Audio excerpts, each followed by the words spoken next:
Yeah, it's fun. We don't cross paths very often. But I'm excited, man. I think I've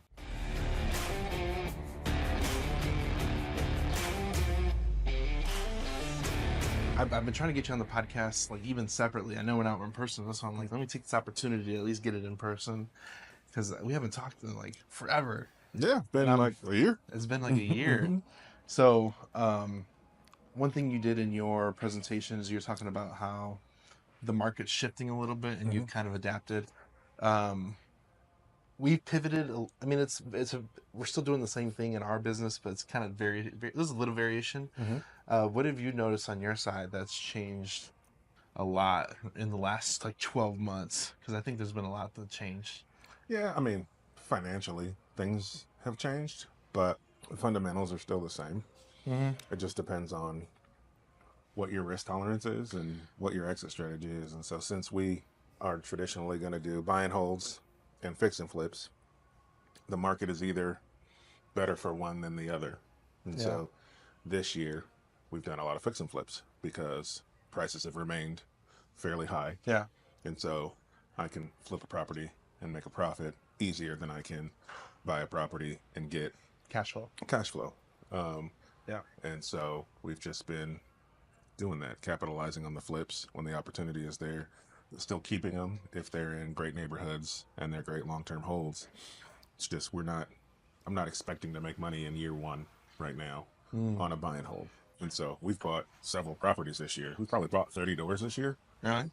But the majority of them aren't making a ton of cash flow off the top. They're making a little bit. They're paying for themselves. They're making a little bit of cash flow. And then I'm able to do cost segregations because I'm typically buying properties that are already active. So I'm not having to go and do a complete gut job rehab before I can rent it. That saves a lot. So I can get the tax benefits.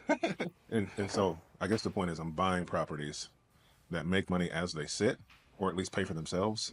And then as I get tenant turnover, I can do a light renovation and get rents closer to market. So cash flow comes a little later.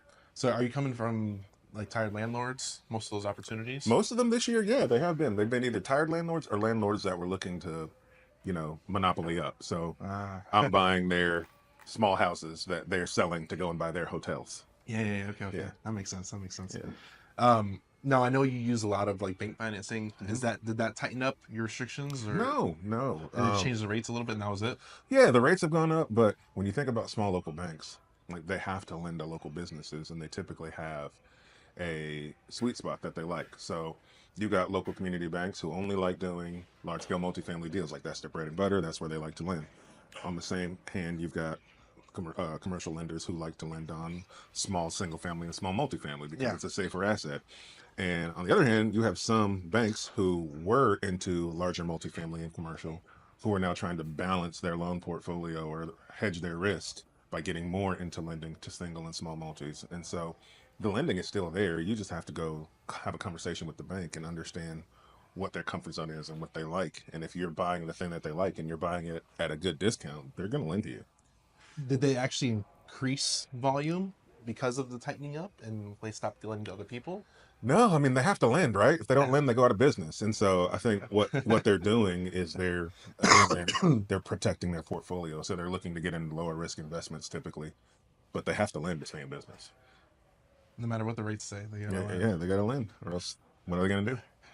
So one thing you mentioned in your presentation, which I love, is that you started picking up houses with lots. When did that iteration come, and who's to thank? 'Cause I'm hoping it's me. I'm hoping I can take credit for this. No. Unfortunately, it wasn't you. But 'Cause I've been preaching this for years. yeah, no, I've done this a few times just by happenstance. And Accident? I was like, we buy a house, and they're like, well, we have here's a house, but we have the extra lot, and it come with it. And so I've done land deals, and every land deal I've done has been because I got free land, right? And so that's not even a bad way to get land. no, it's great. It's great. And so I just was like, well, what if we like strategically market for that so that you're more intentional about finding them? Yeah. And so, I mean, I've probably done in the past 2 years, maybe 10 or so deals that came with extra land. It's so funny because like literally I teach my students how to find those. Yeah. Because I'm like, I know the value of the land, not really more than the house because I'm not a house guy, but if I can get the land, I know what the value of the land is. If I know the house is worth at least X, it's worth it. Yeah. You know, so I've been targeting stuff, and even with us, with Texas, you get 10 acres or more. So I'm looking for houses with 10 acres or more because I can just cut it off. Yeah. 20 acres. If it's 20 acres with a house, boom, cut it in half. You have a house 10 acres, then you have 10 acres by itself. Yeah. And it's the same play, but it might be all together packaged, at Yep. least for us. But we can still cut that 10 acres off and still monetize it. Yep. So it's very similar, but man, and this is one of the things I think if you do enough deals and you're like, hey, I'll take the extra thing, it's part of negotiation, Yeah. and then you get it and you're like, okay, that makes sense now. That makes sense. Um, I think one of the things I love about I think all the speakers from yesterday they were all talking about like the the allies that people they work with in their market Mm-hmm. that you teach because everybody wants to experience and you're teaching people in your local market to find deals Yep. in your local market because it comes back to you Yeah. I mean, essentially not every deal but every once in a while you pick one off here and there and that's oh, well, that's it. everybody's buy box is a little different, and so yeah, I may compete with some of my students um, for deals, but for the most part, we don't. Like everybody kind of markets to their own specific lists, Yeah, and then like buy boxes are different. So like I had a deal a couple weeks ago that I ended up essentially wholesaling to one of my students, nice, there you right? go. Because I was closing on several deals at the same time. This one had the biggest renovation of all of them, and I was like, well, it'd be nice to be able to make some money on this and not have to do that renovation. Yeah, that's And what I'm so I talking about. passed it to one of my students who has great connections with contractors. So she's able to get a good deal to get that work done. She'll make money. I made a little Yeah, bit of money. it's a win-win. It's a win, right? So it's not. It's less about. It's less about competition. It's more about collaboration because if we're all working together in the same community, then we're going to be able to pass deals back and forth. That makes sense for us. Absolutely. I think it's such a great business model, and I think it's the collaboration effort, and I think this is one of the big things I think we can kind of lead into is like building a social media brand. Yeah. Chris hit it yesterday, like right on the nose. Like everybody needs to build a social media brand. I love it Yeah. because I know the benefits of it. Yeah. Um, but I recommend everybody go out there and start creating something. Yeah. I think when you think about social media, so yes, there are benefits to your business if you have a social media brand, for sure. Yeah, I think if you truly want to have a legitimate brand on social media, you have to not just exist and put content out there because you want a brand to exist, but you truly have to want to help people. The mm, more you want to help people with your content, the less you'll be concerned with how to grow your social media brand because it won't be about, oh, I need to do something that's going to get me so there's many no followers. metric. Right, all you're doing is like, oh, I need to do this because someone needs to hear this. Yeah, Right, and so that's it. and it can be overwhelming too if you're new to investing and then thinking, well, I don't want to start a social media brand because I don't want to teach somebody something I barely know. Yeah, It's not about teaching. Right, a brand on social media, I tell people, if you're brand new to the thing that you're doing, you don't start a brand on social media to teach. You start a brand on social media to share your journey because share your there's journey. other Yep, new people as well yep. who are considering doing it and they would love to watch somebody else brand new start down that same path. Even And if you're a so month in advance you're or a week in you're advance, not and teaching, you're just sharing your journey. Like that's what I'm doing with the residential assisted living. okay, So like I teach people on my page how to do single family and small multifamily real estate because I have the experience and the lessons to be able to teach. But on my page, I'm also doing a vlog on mm, my journey to ah, opening my first residential assisted living there you go. facility. And so in that vlog, I'm not teaching.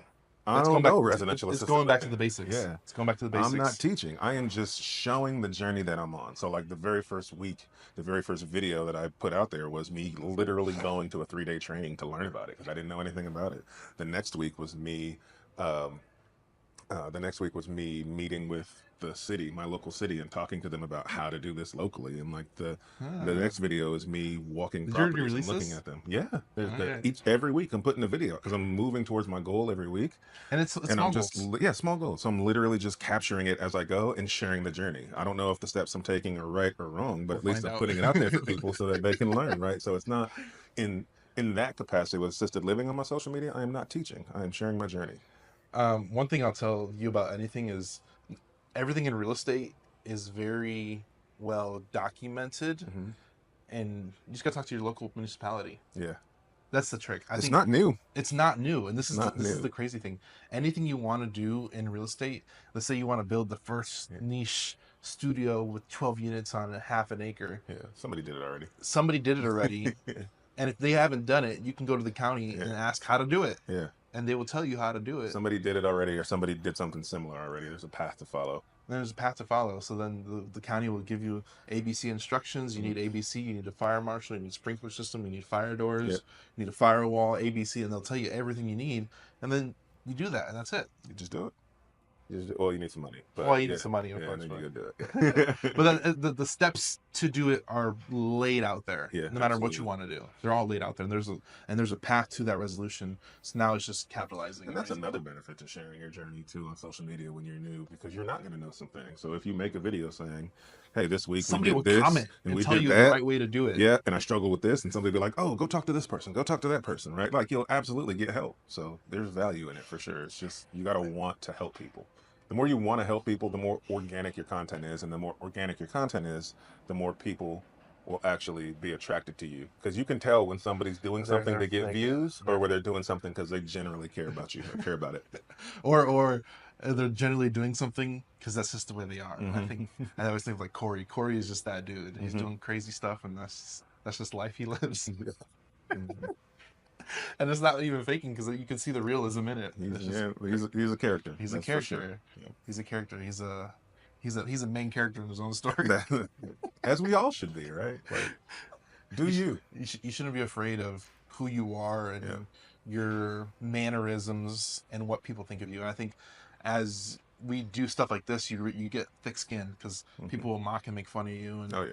and it's gonna happen. I'm like, yeah, bring it on. Yeah. I need more haters. That's Haters is what I'm doing. I know I'm doing something right. You know. if people care that much about what you're doing, then you're doing something that You're doing people want something to right. see. It's motivating. You know. Yeah. It's motivating the more haters you get.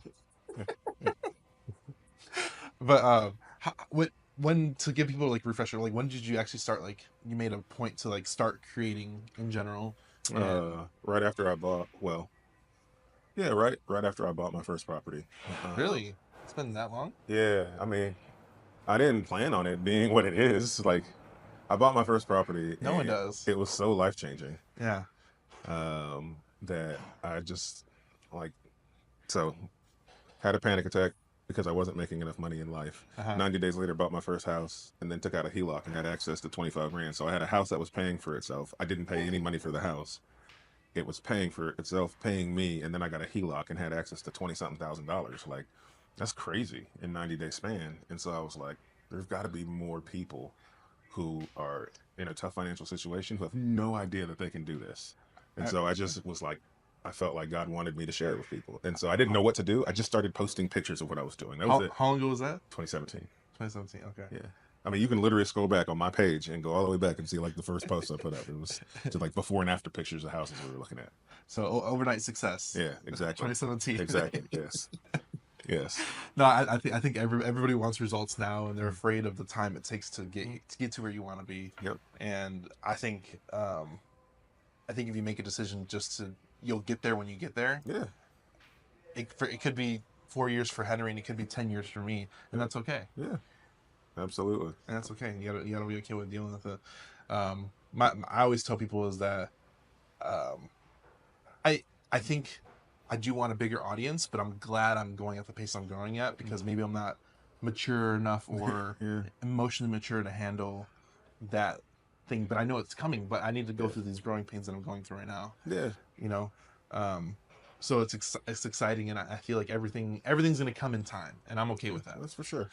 Everybody's time is different. It's hard not to watch other people in the space and see Yeah. their success and feel like you should be a part of that, or you should have something similar. But everybody gets what they get When in the they're supposed- time frame when they're supposed to get it. Yep. That's a fact. That's the main thing. You And don't.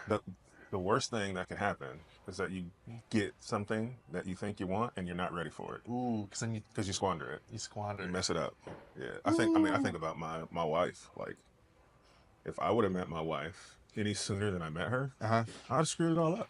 I wasn't ready. I agree with this. Okay, I agree with this because I was immature. Yeah. I was immature. And my wife is younger than me, and she was more mature. But when I met her, I was like, I don't know. She had something that I need. And I did not want to squander this opportunity. Yeah. Yeah, dude. I was not ready for her prior to when I met her, and all of the things that I went through was God preparing me For that. for being able to have her and keep her and have the honor and privilege of being able to be responsible for her. Like, if I would have met her any sooner, I would have lost it, man. You would have lost it. So And I think a lot of people, I think, I think a lot of people have regrets over that too. yeah, A lot of people have regrets over that. I don't have any regrets over that. I think it was perfect timing for me too. and if you think about it, like if you're somebody who feels like you missed or lost an opportunity, well, maybe you did, but also maybe you were supposed to.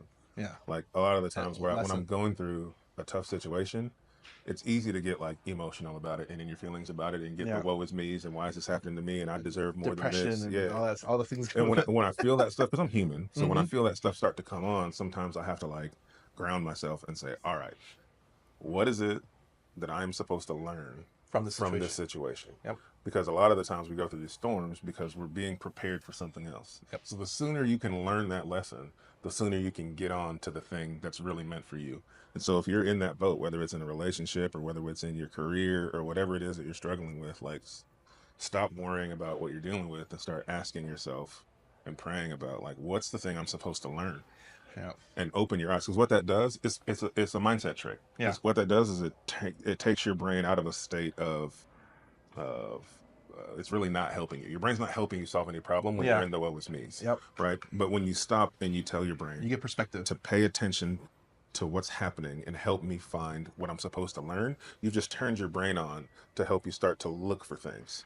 And then now you'll start to see and hear things differently and you'll find the lesson and then you can move on. Like, I talk about this in my talks all the time. That's how I started to invest. I didn't know how to invest, but I just told my brain that I was going to be successful, even though I had no idea how to do it. I had bad credit, I had no money. But once you turn your brain onto it, you start to hear things. You'll overhear a conversation or you hear something on the podcast and go, oh, snap, that's it. That's what I need to be focused on, right? It's Mm-hmm. I don't know what they call it, but it's it's the red truck theory. Perception. Right. Perception and Every time you buy a new vehicle, you didn't know that you never saw more of those vehicles until the day you drove it off the lot, and now everybody and their mom has one, right? And there's no more of those than there were the day before you bought it. Your brain's just now turned on to the idea that they're existing, and it picks up on them. So do that to your brain for learning lessons, and you'll. how do you get in an environment to be open and perceptive to receive new information, in your opinion? Um, the same thing. Like Is it your family, friends? Is it you? if you want to What you if you consume? want to learn something new, right, then you need to set yourself up to be able to learn something new, right? So if it were me and I was doing this all over again, first things first is make a decision that you're going to learn that thing, right? And write it down 3 times every morning. If you wake up in the morning and the first thing you write down is like, so let's say you're going to do real estate, just say, I will be a successful real estate investor. I will buy one rental property in the next X amount of days. If you wrote that down 3 times every morning, all you're doing is telling your brain what's going to happen and to help you look for the things that are going to help you get there. That's step one. The second thing I would do is to remove everything that wasn't associated with that goal from like my social Ooh, media feed. there you So go. You what I reset it. did was I started a social media page, Ooh, I like that. and then I only followed people in the financial or real estate space so that I didn't have anything else on my feed.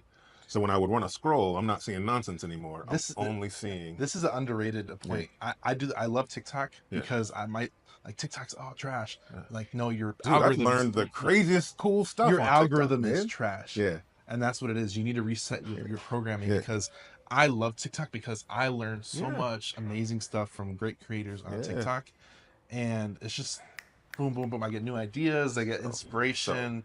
Take your start a new page or take your current page and unfollow everybody and only follow people in that niche who are teaching something valid, so that when you're wasting time scrolling, you're still learning. Like, and you're subconsciously training your brain to Yep. still look for that thing that's going to Yep. help you. That, And the that's such an underrated one. That's and a good one. the third thing I would do is not to be so, because what we want to do is we say, I want to learn something new. And the way to learn something new is to go figure out what all the steps are I need to do. And then we overwhelm ourselves with all this information and trying to figure out how to piece it together. Yep. That's hard.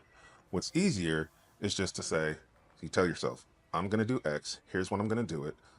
Create. So what you're essentially doing when you do the thing we talked about on social media is you're surrounding yourself with successful people, but you're doing it virtually. Virtually, yep. So now do the same thing in person, right? Think about the people you spend the most time around and be super intentional about finding people who are good at the thing that you do. So the thing I did was I just went to every meetup, real estate meetup I could find. I went to every meetup, like religiously, consistently. I didn't know how to do anything, but I figured if I'm around people who are doing it, I'll start to understand what's possible. Because my brain is telling me, Mm. my common sense and my logic is telling me this is impossible. I have bad credit. I don't have any money. Why would buying houses be the solve for me having bad credit and no money? That sounds stupid, right? But it's absolutely what needed to happen. And if I would have followed my logic and common sense, which tells me that's dumb, I wouldn't be where I'm at today. So instead, get the logic and common sense. Like, don't worry about that. Go surround yourself with people who are doing it. And then the thing that you think is illogical or impossible seems a whole lot more possible when everybody you associate yourself with on a daily basis is Is already doing it. doing it. Yep. I talked to an investor. We interviewed him on a podcast one time. His very first deal was like a 200 unit apartment complex. Very first deal, never done a real What? estate deal before. And so we were like, well, what made you buy a 200 unit apartment building? Most new investors, they buy a single and then they buy a That's duplex insane. and then they buy a small multifamily and then they move on to a big multifamily. Like they work their way up. Why did you start there? And he was like, all my friends buy apartment buildings. I didn't know I wasn't supposed to do that. Right? He says, I had no clue I wasn't supposed to just buy an apartment. But everybody around me was buying apartment buildings. So that's what I did. So he didn't have the mental block that we all have that Yeah. tells us you can't start with step D. You have to start with A, B, C, and then get to D. He didn't have that. His step D was his step A in his brain. I think I think, man, your environment controls where step A and D are. Mm-hmm. And I think I grew up in a very poor, not very poor, my dad made good money, but we didn't have everything Mm-hmm. that other kids had growing up. I tell people I didn't have everything I wanted, but I had everything I needed. I Yeah. right there. That's it. That's it. I have everything I needed, and a lot of And people. most of what I wanted. I had a pretty good life. I did too. I did too. But Yeah. I think a lot of people might handicap themselves because like I never owned a Game Boy my whole life, Yeah. and everybody I knew had a Game Boy. When I was a teenager, everybody had cell phones. Yeah. And cell phones were coming out, and mom's like, just use the kid next to you that has a cell phone. Like to them it made sense, and I'm like, I don't have a cell phone. You gotta pay your own bill. I'm like, Right. oh man, I don't have a job. I'm 15. Right. You know? Right. You weren't doing land deals at 15? No, no, I missed that opportunity. Yeah, you loser. I regret You not loser. buying land in 2010. You know? It's been hard, rough journey. You know? Right. But I think a lot of people they handicap themselves based off of their environment, Mm-hmm. and it's literally a mindset problem that they have to mind hack their brain to start at a different level, and you can skip all the steps. You can literally do whatever you want. You can do whatever you want. If you want to buy multifamily as your first deal, you can absolutely do it. There's nothing stopping you from doing it. There is a way to do it. That's the coolest part about real estate. Is you can do whatever you want. Everything you've heard about real estate and people making money, it's true. It all works. You just have to figure out what's the path to get you in your current environment to that first deal. I mean, but there's a way to do it. It may not be easy. I'm not saying it's easy to do any of it. Yes, it is easier to buy a single family when you start out than buying a 200 unit apartment building. But that doesn't mean you can't just do the 200 unit apartment building. You can get there. I heard a story a couple years ago when I first started that a couple they were doing houses that no luck at all, and they ended up doing multifamily. They ended up negotiating a seller finance deal with like a 50 to 80 unit apartment complex with no experience, Mhm. 100% seller finance, no money out of pocket. Yeah. I'm like, what? Yeah. You And find walk into cash flow like that? you find the right seller in the right situation and build the right relationship. That's absolutely possible. And after I heard that, I'm like, okay, you can do anything You you can do want. whatever you want. You can do whatever you want. You can do whatever you want. It ain't gonna be easy. It ain't You gonna can be do whatever easy. you want. Ain't gonna be easy. It's not supposed to be easy. I think the hard part is what makes it fun. Yeah.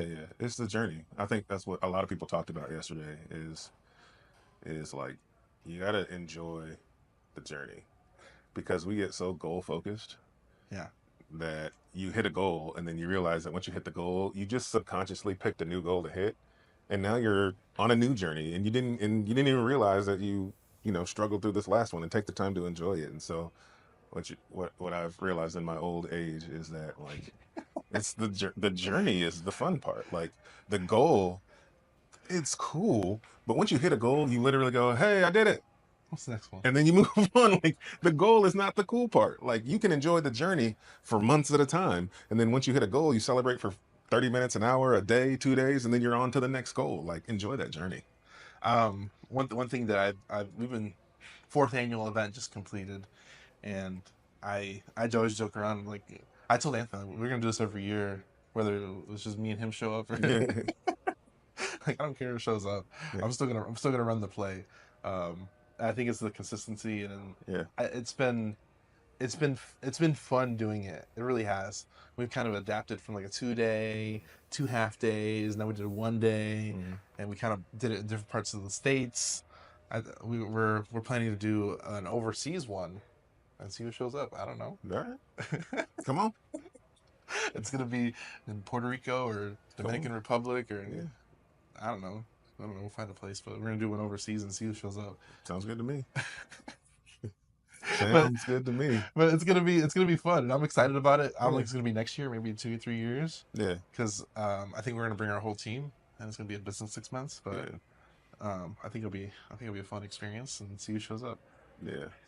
I mean, I think that that's what makes events good too. Is like you're less focused on trying to fill seats and more focused on trying to add value to people. You want to do it, you want to add value, you don't care who shows up. Well, that's how you do a valuable event. If you're so focused on who shows up and the content that you produce isn't good or organic, then people you may get butts and seats because you're a good marketer. But if they get there and what they're learning is trash, Yeah, you won't have another event. or you'll lose the energy to do another Yeah, one yeah, yes, absolutely. because you did it for the wrong And reasons. events are hard. I don't They're think people hard. realize how hard events are. They are hard. I think I've gotten better the more I do it. Yeah, events are tough, man. I definitely got better the more I do it, but it's been a fun experience, and I literally remember this because I remember like let's do an event, and I'm like I don't know how to do an event. We'll figure it out. I'm like all right, Mm. let's figure it out. And I remember that first event, like it was like painfully fun Yeah. to do my first event. Oh, dude. I've done one event. And I remember the second it was over, I just had this big emotional release because it's so intense all the way up and through it, making sure everything goes right and people are where they're supposed to be and people are getting what they need and yada, yada, yada. And then the second it was over, I just remember feeling like, when I was like, I don't know that I want to do that again. That was a lot. Apparently, I'm a glutton for punishment. Yeah, man. More power to you. So that's what I told my wife. I was like, I'll just do other people's events. I don't know that I want to do my own. Oh man, is there something you did in your event that you would do better if you did a second event? The number one thing you Yeah, think of? yeah, for sure. Well, I say that I'm going to do an event this year because I started a higher ticket mastermind, Uh oh. and I told my students I would do one for them. So we're going to do one, and We're and recording. Bye, Joyce. bye. Thanks Take for care. coming. Thank you. Yeah. I mean, we learned a lot in terms of like how to market it, how to price it. Like we didn't know anything. We were just throwing stuff together. How much money did you lose? Maybe about 5 grand. We think we lost 20 our first event. Yeah, yeah.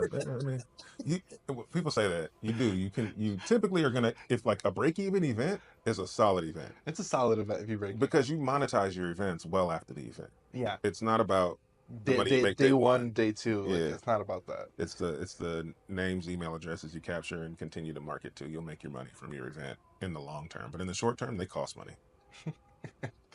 Um, I don't know if you heard, but from last year's event, one of our speakers that spoke with the last year event, he brought us $2.5 million of deals Yeah, amazing.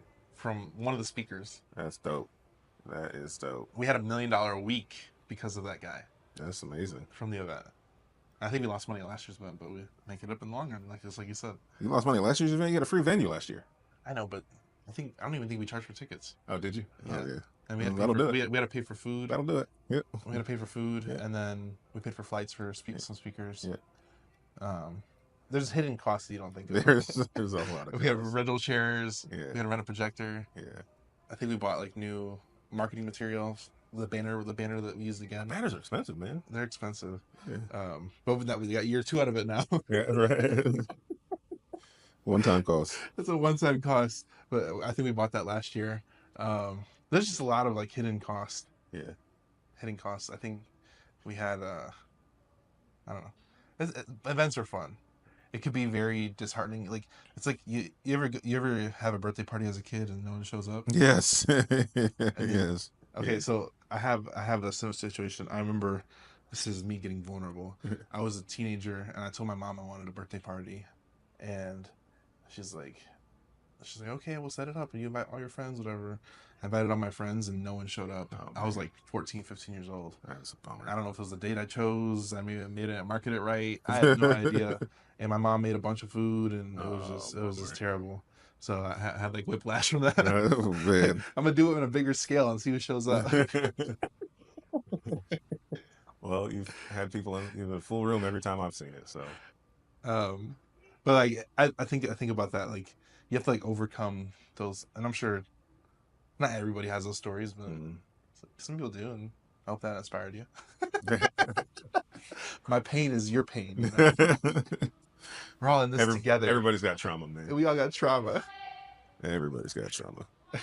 What time is it? I don't know how much time we got left. My phone's over there. It is 11:55. Oh, we gotta go. All right. Thanks for listening, guys. Great talking.